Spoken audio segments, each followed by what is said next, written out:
Welcome to the SportsBros Podcast with your host, the head of creative, Eddie Cool. Also, the almighty B-Live and the money man, Scotty D. And now, without any further ado, here they are, the SportsBros.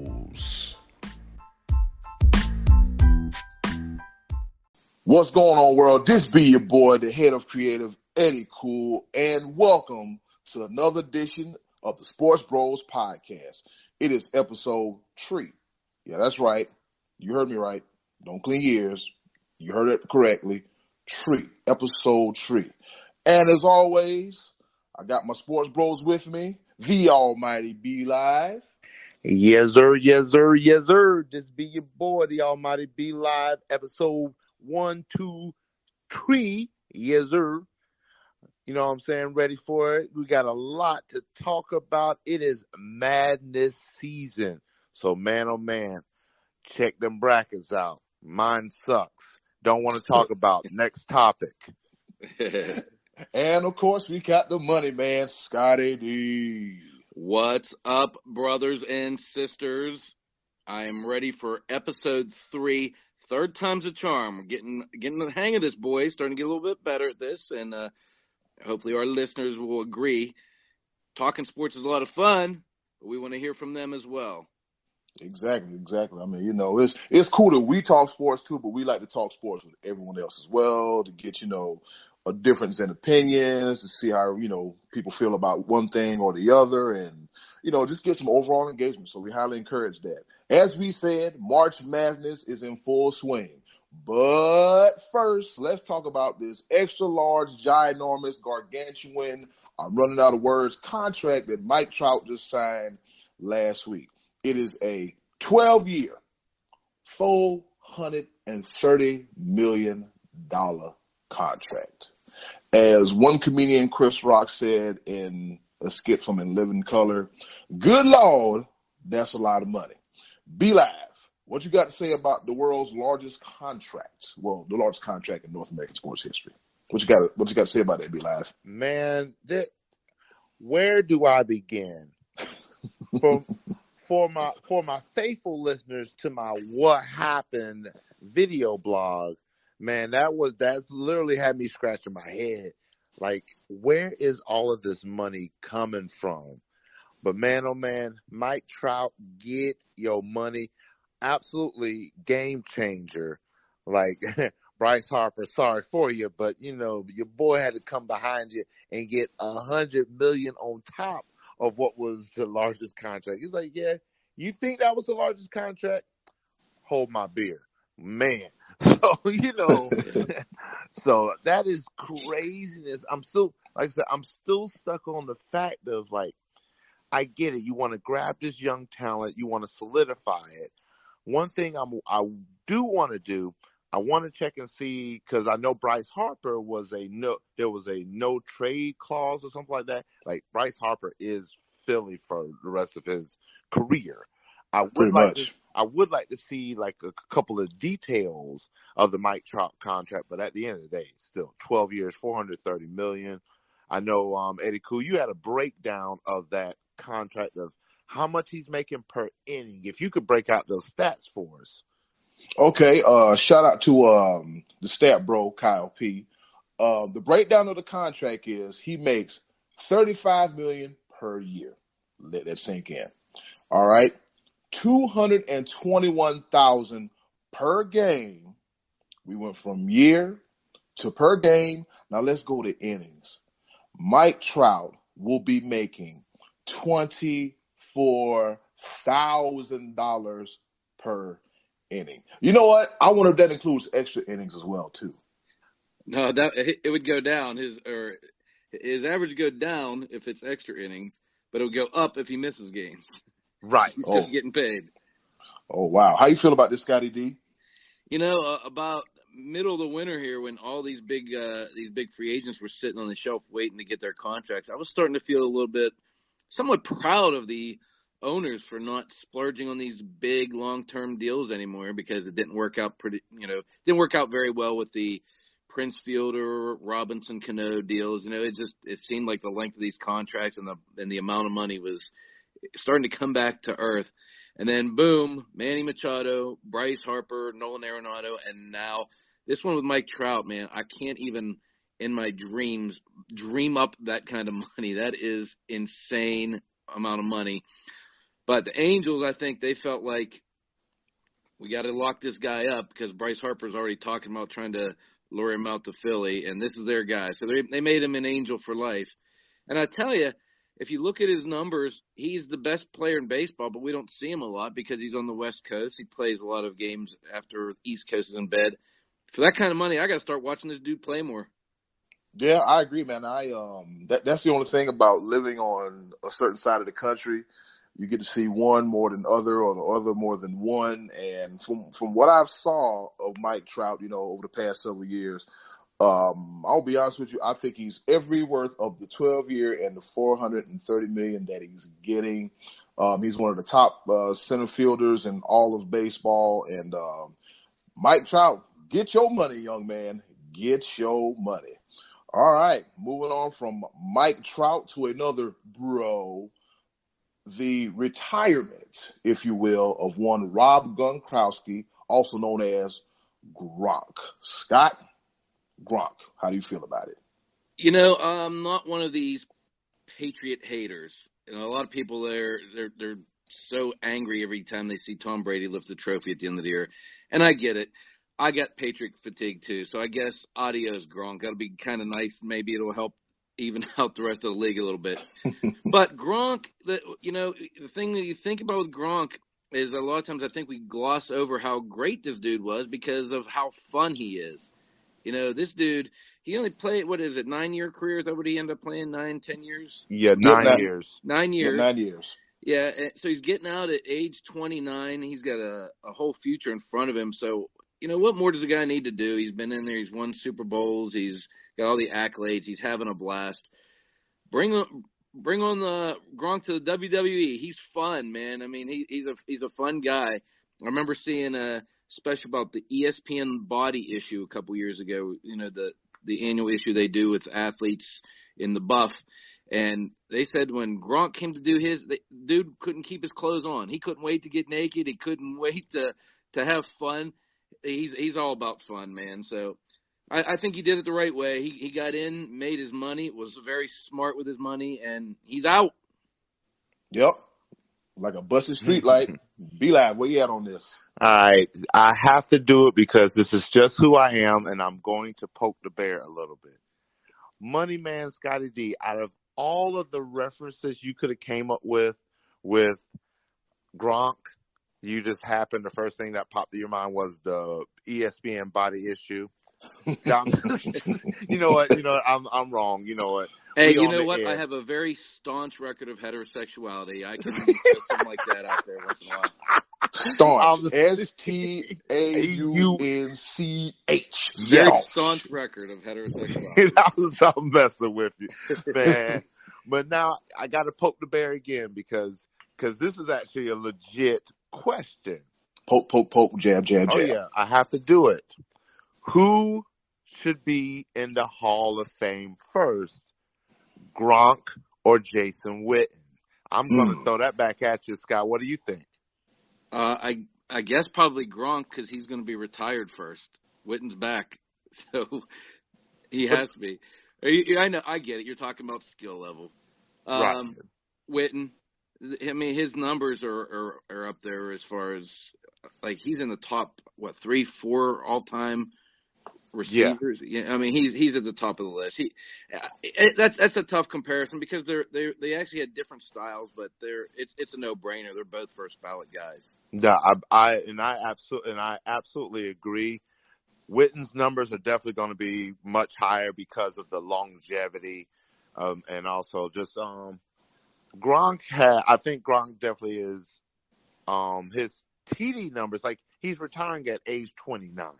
So, and then like the last two years of his career, if I'm not mistaken. I'll do a little bit more look into that. He was injured most of that time. So, I mean, his numbers could be way higher than that. For sure.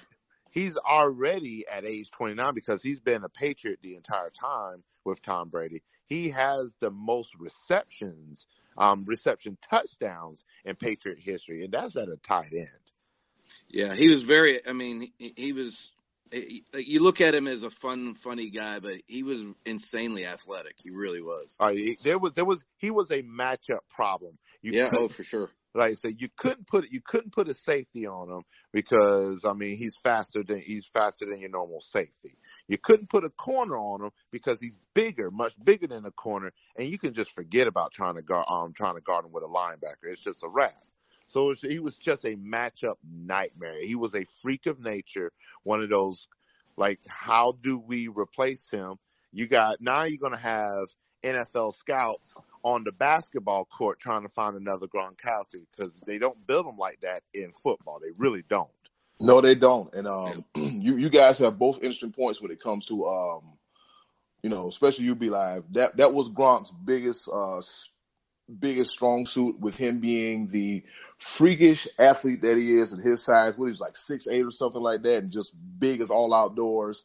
And, he could catch everything. And so, like you said, trying to put a safety on him, forget about it. Linebacker, forget about it.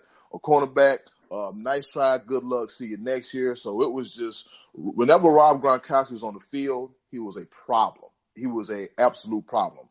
And I took some time to do a little research, and I'm looking at the numbers between Gronkowski and Witten. Here we go. Rob Gronkowski, 521 receptions versus Jason Witten, 1,152 receptions. Gronk, 7,861 yards versus Jason Witten, 12,448 yards. The only upper hand that he has on him is Gronk has 79 touchdowns versus Jason Witten's 68 touchdowns. Wow. Yeah. So, yeah, Gronk has done that in a shorter period of time than Jason Witten has. But from a standpoint of fantasy football, I am forever grateful to Jason Witten, and I'm kind of happy to see good old reliable back. If I can run a 2 tight end set with Jason Witten or Delaney Walker, everybody better watch out. So that's neither here nor there. We got fantasy football coming up later on this year, guys. So best of luck to Gronk and walking out on your own. Gronk. Exactly. Much respect. Knowing to get away when you can, and see you in the WWE Performance Center pretty soon. Right. All right. Now, the moment we've all been waiting for. March Madness. All right.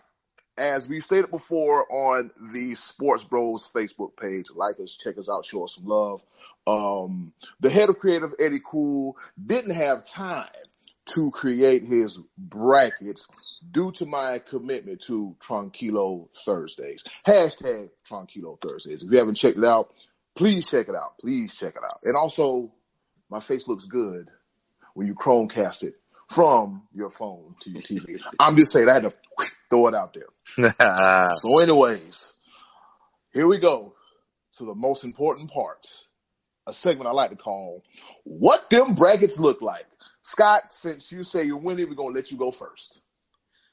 I believe I'm currently sitting with 15 out of 16 chosen in the Sweet 16.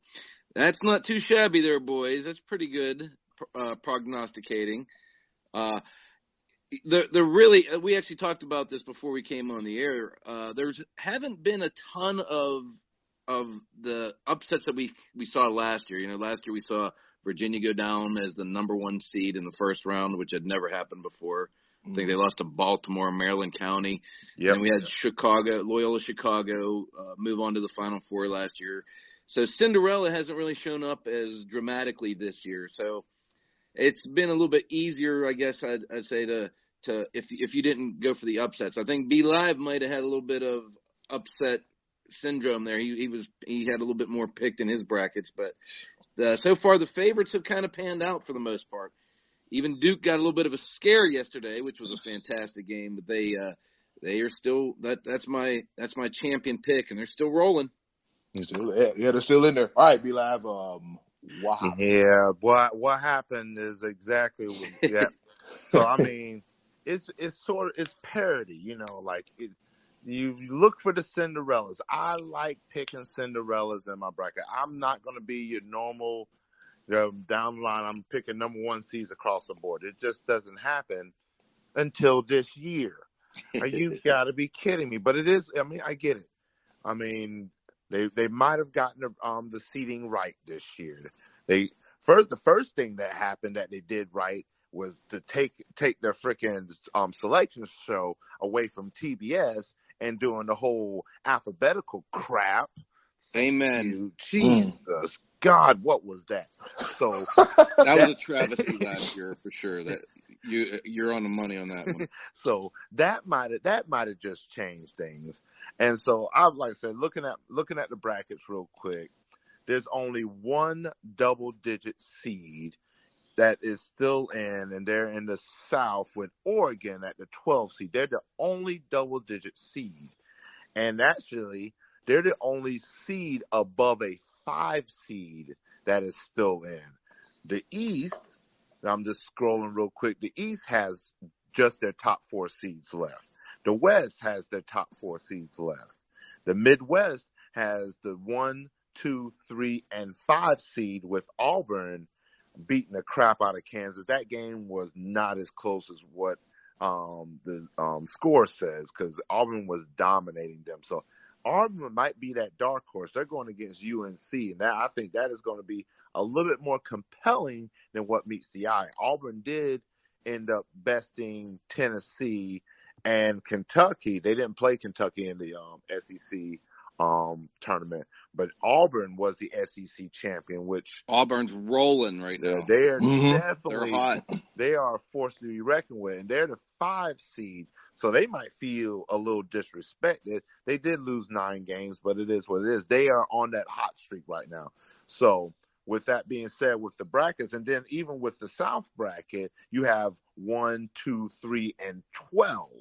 So I mean, literally, like, all of your 1 seeds, all of your 2 seeds, all of your 3 seeds are still in the tournament. And then you just have 2 4s, a 5, and a 12. So, and truthfully, Oregon is really better than a 12 seed. They had a rough earlier part of the year, but they're winners of 10 in a row, including the conference championship. So I don't even feel like they're a true Cinderella story, because they're actually probably much better than their seeding indicates. And with that, I do appreciate that. So Oregon did win the Pac-12? Yeah. Okay. So okay. And they won the Pac-12, which is a major conference, and they picked them as a 12 seed. Wow. I'm gonna call it right now. I think Oregon's beating Virginia. Virginia struggled again in the first round. They struggled again. I honestly posted it because it literally looked like Gardner-Webb was going to knock them out, and Virginia was going to lose again.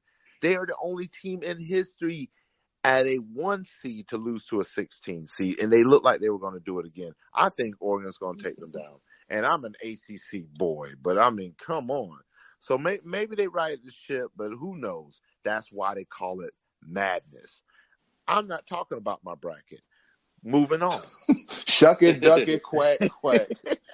All right, guys, what you think about one of the bigger games yesterday, Duke versus the University of Central Florida?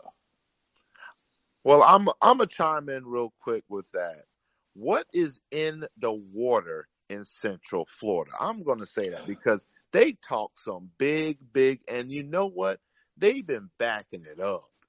Like my man, was it Taco, 7'6", 7, 8 foot, 9 foot, all the way through the roof. Big man, he said straight up that Zion wasn't dunking on him, and then Zion proceeds to put 31 points on him in the game. But literally, Zion's playing out of his mind. Like, that's hard to actually say. Because Zion is Zion, and he's been Zion. He is the next LeBron James. I said it a couple years ago. he's been playing out of his mind throughout the ACC tournament. Like, he came back, and I said that in my head. I thought it. I ain't really say it out loud, but I was like, Zion getting injured, resting up, rehabbing is going to be dangerous because he's fresh. He's fresher than everybody else playing on that court, and he's already skillfully better than him. So now it's just a combination. But I'm going to say this. Like I said, there's something in the water in Central Florida with them being, in football, being undefeated, talking that national championship talk. The true national champion is 15-0 this year. My boys, the Clemson football Tigers. I'm sorry, I had to do it. But it is what it is. We're used to it at this point. So all roads lead to Clemson. Yeah, all roads lead to Clemson. It's at some point in time, I got to do it. I bleed orange. But yeah, something's in the water because they took Duke to the limit. And I'm telling you, looking at that last shot, unfortunately, I did not get to see majority of the game, but just the fact that last shot, that tip in that literally was in the cylinder and rolled out, that it was millimeters away from Central Florida pulling the huge upset, and then seeing yet another overall number 1 seed not make it to the Sweet 16. Sorry, Virginia had to do it again, but man, unbelievable. Man, True. Well, I'll tell you what's in the water down there. It's not so much the water, it's the coach. I mean, Johnny Dawkins was coaching that team yesterday. His son was playing, and Johnny Dawkins learned at the feet of Coach K, and really he was probably Coach K's first big star. He's the one that pretty much began the whole Duke run, and he's probably also going to be one of those guys that will sooner than later move on to a bigger school. But he had those boys playing. And this kid, this Taco, man, he's got some skill to him. He's not like a lot of those big guys we've seen before where they just stand in there and throw their arms up and try to block shots and gain rebounds. I mean, dude had some footwork and, a little bit of a skill set. So that was kind of impressive, I thought, because I hadn't seen that team play before. I had seen Zion play before, and I tell you, man, he impressed me too because in the biggest moment of the game, he didn't wilt under pressure. He went right at their biggest dude, took it right in his grill, scored, fouled him out of the game, which ended up being huge because on the very next play, he missed a free throw, and his team was able to secure a rebound that they may not have gotten had Taco still been on the floor. So Zion, man, he impresses me more and more every game. And that's why I got Duke winning it all. Hey, you know what that reminds me of? This reminds me of WrestleMania with Hulk Hogan and Andre the Giant. Zion playing the role of the immortal Hulk Hogan, brother, and Taco Fall playing the role of Andre the Giant. And what a coincidence. What do you know? Hulk Hogan won, and so did Zion and Duke. All right, guys. Also, another thing we want to touch upon is Tom Izzo's coaching tactics. Now, for some of you that don't know what went on, Tom Izzo got into a heated discussion, to say the least, with Aaron Henry, with one of his players. And a lot of people have had a lot to say about how Tom Izzo handled that situation. I'm going to go last, but I'm going to let one of you guys go first. All right, B-Line, we're going to let you go first.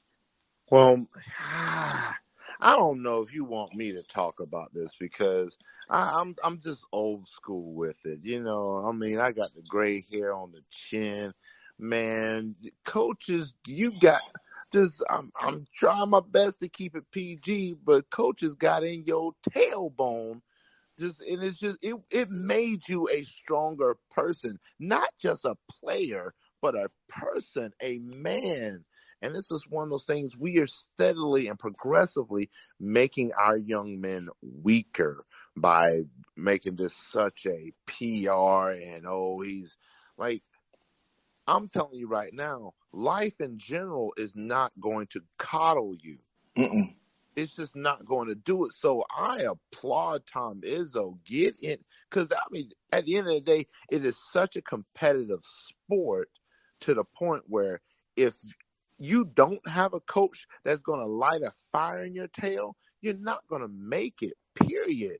You're not going to make it in basketball, and you're not, I mean, that right there, more than anything, is just going to be that it sparks that fire. So I see absolutely nothing wrong with his coaching tactics. He did not put his hands on him. He just gave him an old-fashioned butt chewing. And, man, just Tom Izzo, you got my vote. You good to go with me.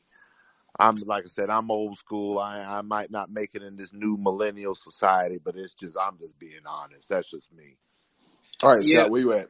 Yeah, I'm pretty much in the same camp where I think he maybe went a little bit too far with the pointing. That was really the only thing I had an issue with, is that he was kind of pointing, and it kind of might have been a little bit embarrassing for the kid. But I really don't think it was nearly an issue as it was made out to be, because the media had to talk about it.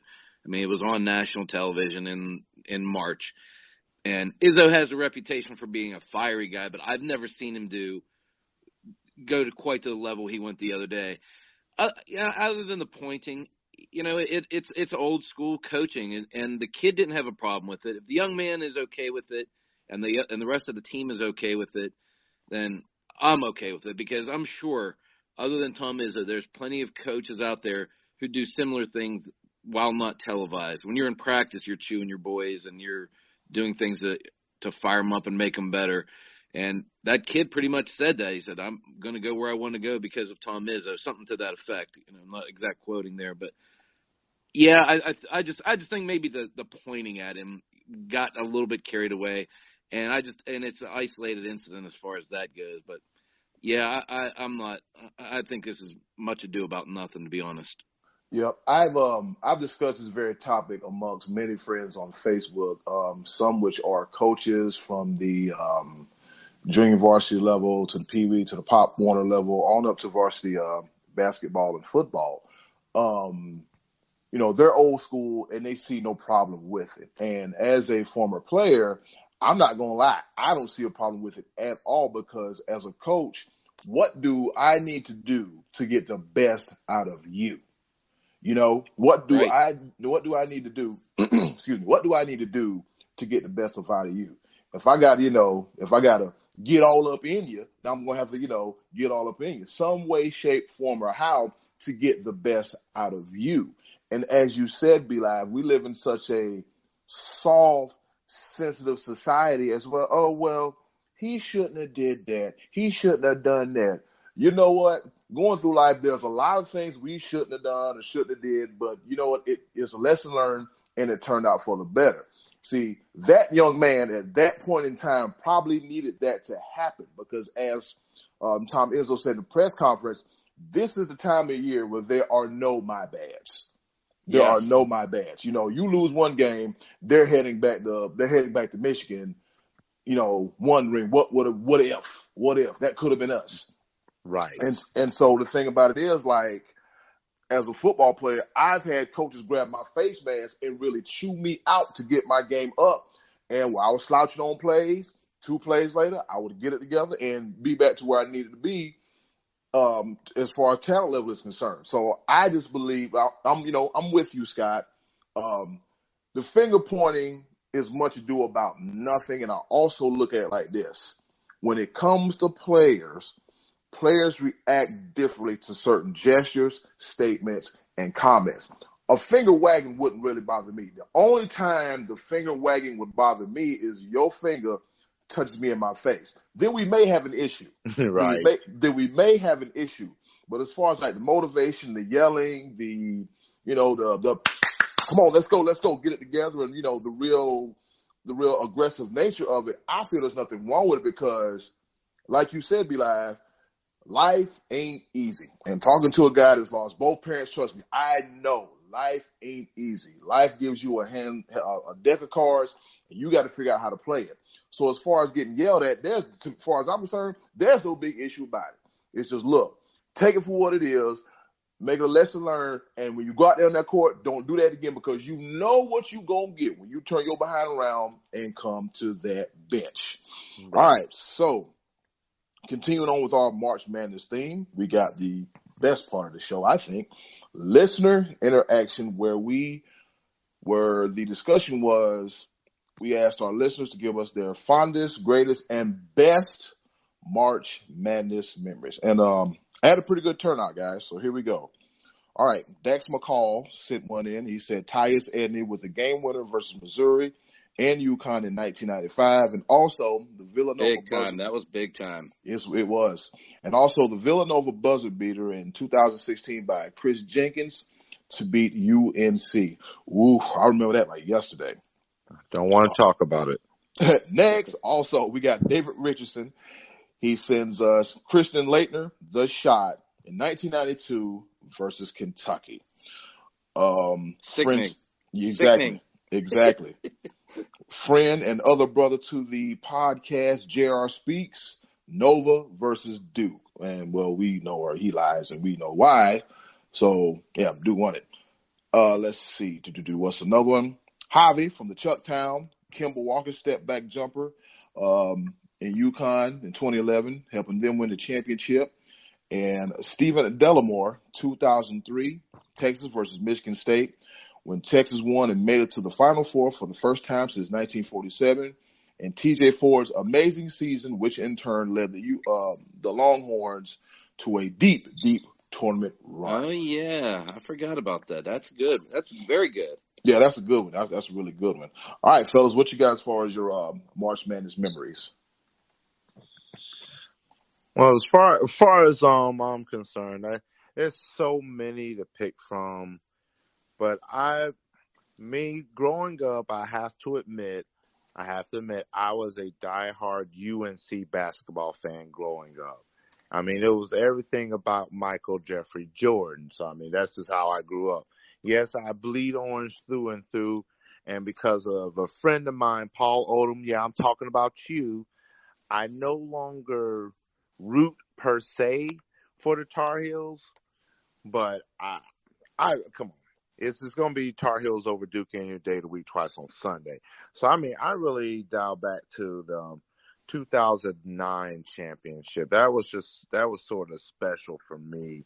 2005 is a close second. 2017, I mean, North Carolina's put together quite the program through and through that stand the test of time.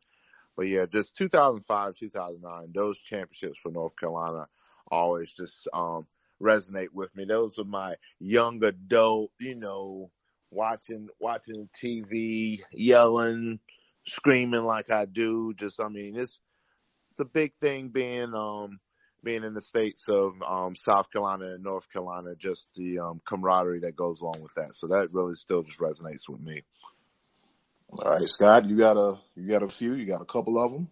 Well, mine's a little bit more in depth here, and I have a little bit of a backstory to kind of present on this, and I'm gonna show my age a little bit on this one. So bear with me here, guys, because I'm a few years older than you boys. But I'm going back to the 1988 tournament. Prior to the 88 tournament, there was a guy named Fennis Dembo. I don't know if you ever heard of him. Do you ever heard of Fennis Dembo before? Name sounds kind of familiar. Yeah. Fennis Dembo played for Wyoming, and he was on the cover of Sports Illustrated's preview issue for the 87-88 year, and they had just come off of a Sweet 16, and he was supposed to be one of the top players in the country. Now, back then, ESPN didn't have a family. It had a network, so you didn't get to see all these games like you do now. So I didn't get to see Wyoming play, so I was looking forward to watching this kid play in the first round of the tournament, and they played a team I'd never heard of before called Loyola Marymount. And I have never seen anything like that. Loyola Marymount shot the ball like under 10 seconds on every possession. Wyoming got run off the floor that day. Actually, they did pretty well. They lost 119 to 115. Good God. God. A big score. Ooh, boy. They added two guys from Southern California, transferred to Loyola Marymount, named Hank Gathers and Bo Kimball. And in the next season, Hank Gathers led the country in scoring and rebounding, both in the whole year. So coming into the 1990 tournament, Loyola Marymount had a lot of momentum, and they had gotten a lot of national attention because they're scoring 100 points a game or more. And right before the tournament happened, I'm sure you know the story, Hank Gathers died on the court in the West Coast championship. Right. And they end up canceling the rest of the tournament. But because they were the regular season champions, Loyola Marymount got to go into the tournament as an 11 seed. And that brings me to my moment. In the first round, they're playing New Mexico State. And Bo Kimball was Hank Gather's best friend. I'm sure you've heard the story, but in that first round, in the first game, with like 5 minutes left to go in the first half, Bo Kimball picked up his 4th foul. You know, this kid never fouled out of the game. He stayed in the game, and he played his heart out. And when he got into the second half and he got fouled, he shot his first free throw with his left hand in honor of Hank Gathers. I remember. Hank Gathers I remember had that. some problems shooting free throws and experimented by shooting lefty.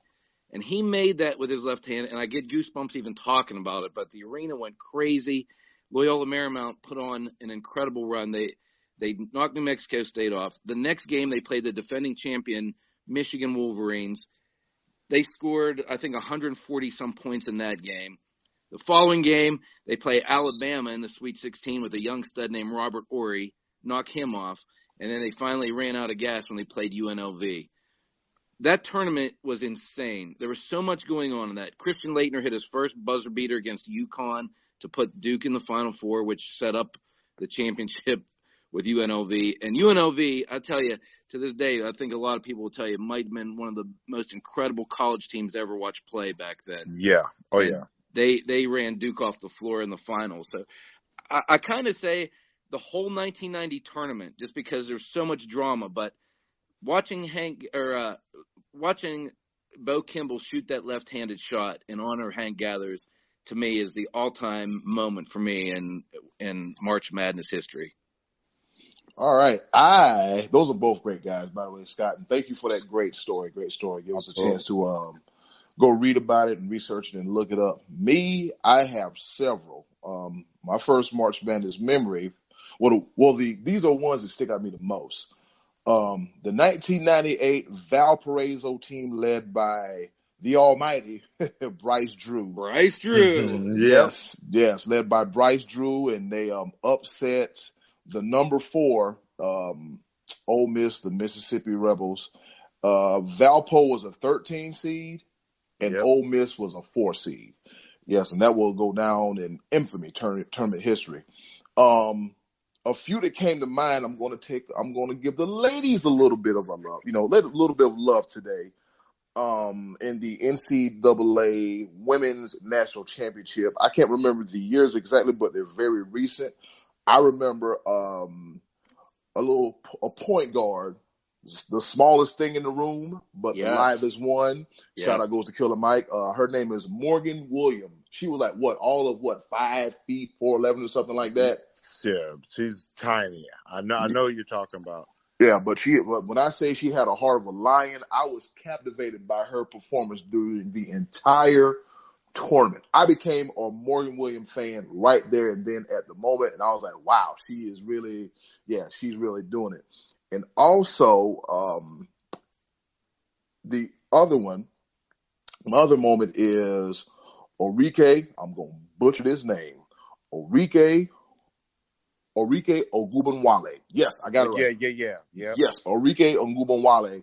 When she hit that corner 3-pointer to seal the deal for the Fighting Irish of Notre Dame, I was in my living room jumping up and down. Like that was my team. And so those are my picks right there for the March Madness memories. And as we've always said before, we want to give a big shout out to our guests who are listening with us, Dax, David, JR, Javi, and Steven. Input, fellas, and feel free to chime in anytime. Thanks for sharing, guys. Those were some very good moments to point out. It's a great tournament, and it's a great event, and everyone has their own ideas of what their great memories are, and I appreciate you guys sharing those with us. Cool. Right on. All right, and Scott, you kind of want to give a preview of some listener interactions for the future? Yeah, I was talking about that UNLV team of 1990, and they were must-see TV, man. They were the kind of team, if they were on, you want to stop what you were doing and watch. And that made me think of who today is your must-see player or team. It could be a team, but could be Steph Curry. You might say, man, Steph Curry is playing tonight. I really want to stop and watch what I'm doing. Because there are some great athletes, such as, like Tim Duncan. Did you ever hear anybody say, man, Duncan's playing tonight? I got to watch that. What do they call him? Is he the big fundamental? The big fundamental. Okay. So, yeah, I want to kick that around next week. So if you're listening out there, who is it that makes you really want to stop and watch? Who makes you want to turn on your TV, or when you're walking past the TV, you stop and say, oh, man, I got to watch this guy bat. I got to watch this guy shoot. I just got to watch. Who's your must-see athlete? All right, and just to let you know, as always, you can hit us up on the Sports Bros Facebook like page, and also you can dive into them DMs, as the kids say, at our podcast profile site, that is the Sports Bros at Anchor FM. All right. Also, where are we at in the show? Oh, it's time for a game of pepper, fellas. Ooh, we just whizzing by real quick with this show. So now it's time. Exactly. Now it's time for a game of pepper. We'll just throw the ball around the horn, and I'll go first.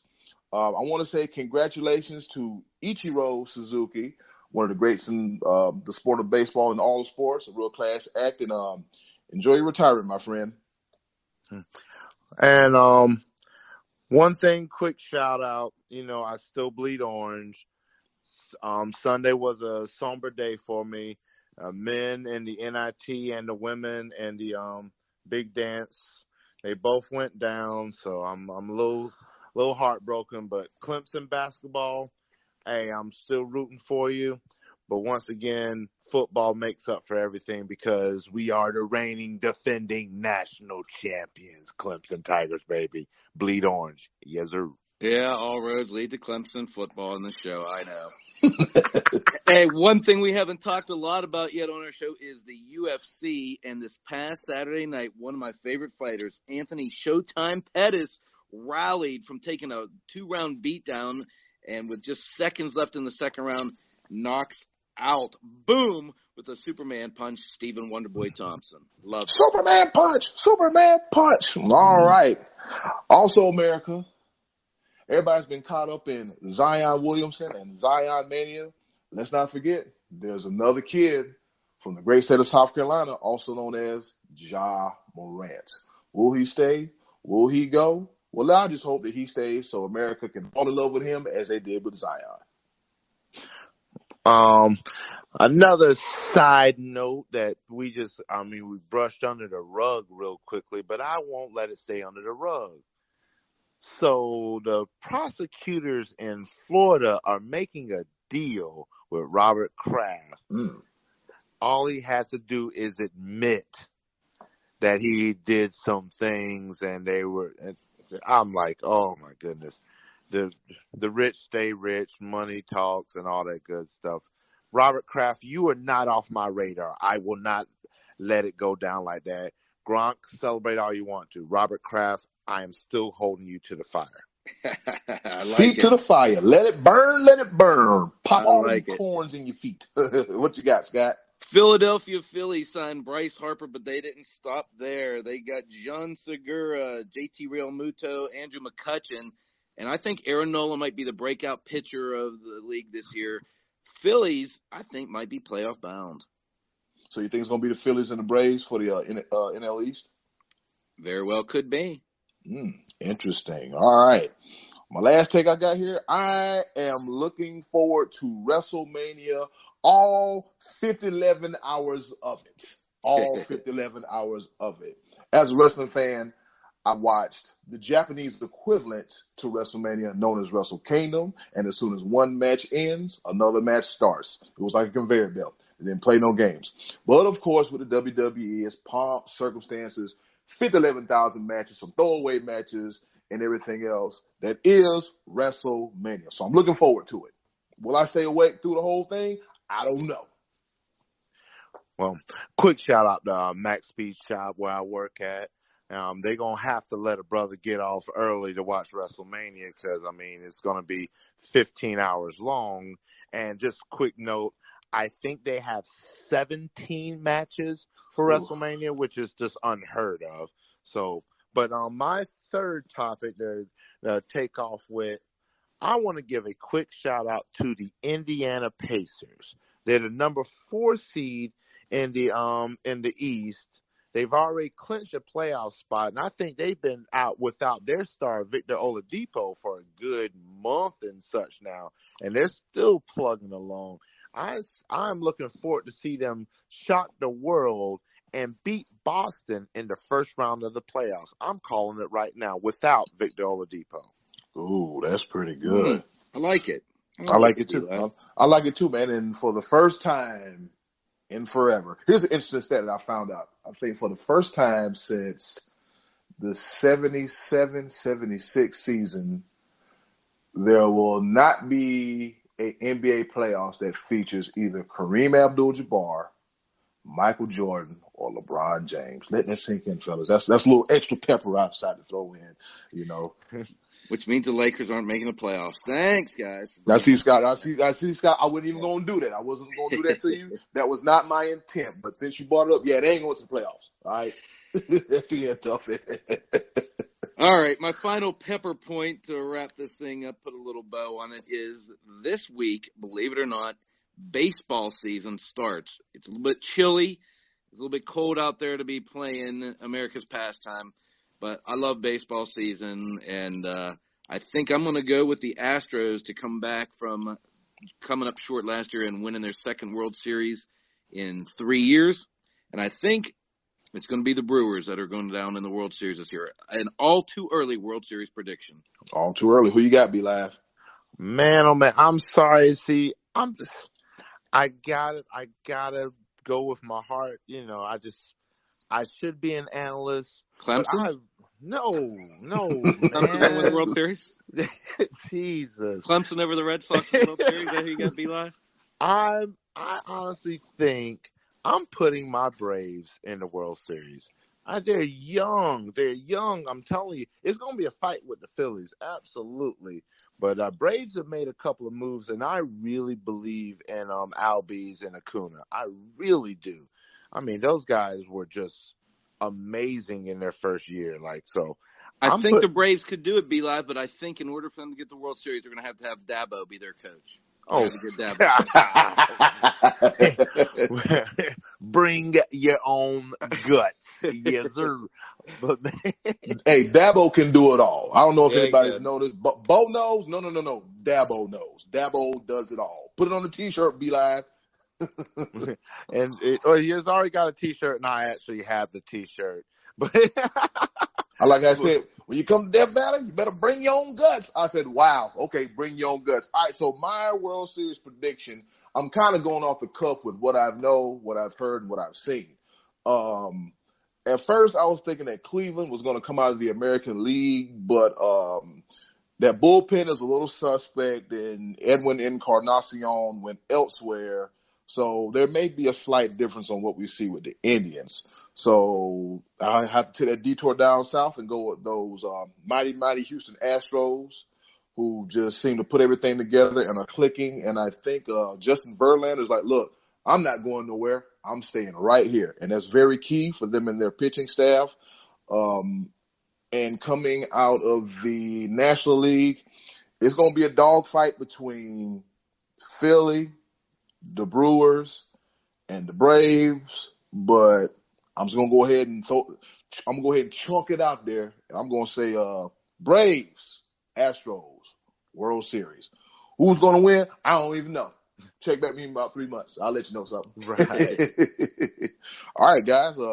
That's it. That's it for the show. Once again, Be Live. Where can they reach you at? Well, this be your boy, the almighty Be Live. You can catch up with me on Instagram and Twitter. My tag, it'd be this be your boy, Be Live, no I. So THSBEYABOY, Be Live, LIVE. You can catch me on Instagram, Twitter. I do most of my stuff on Facebook, so you can catch me on the our Facebook page, the SportsBros Podcast. Hey, and check me out on Wednesdays. I'm telling you, I got some what happened moments coming to you. I might have to throw in a couple of them just because there's a lot going on. But what happened Wednesdays on Hump Day? I'm coming to you. I think it'll be episode number 5 for me on What Happened Wednesdays, man. I thoroughly enjoy doing it.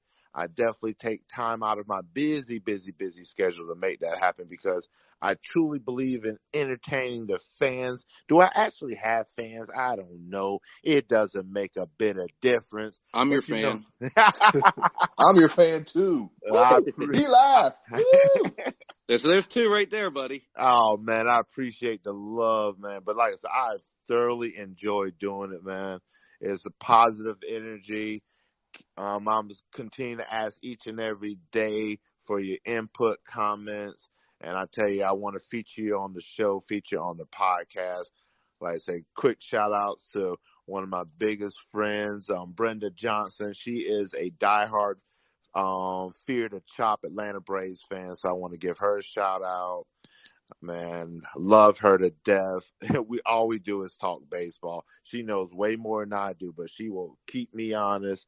To my man Kevin Wade, another diehard Braves fan. So you see, I'm transitioning over to baseball, and man, I'm excited for the season. And man, I'm excited for What Happened Wednesdays. I'm excited for this podcast, man. It's awesome. Oh yeah, Money Man Scotty D. Where can everybody find you and get in contact with you? That don't mean put your phone number out. You can stop by Overtime Sports Cafe. And, No, that's right. God. There was a time that was true.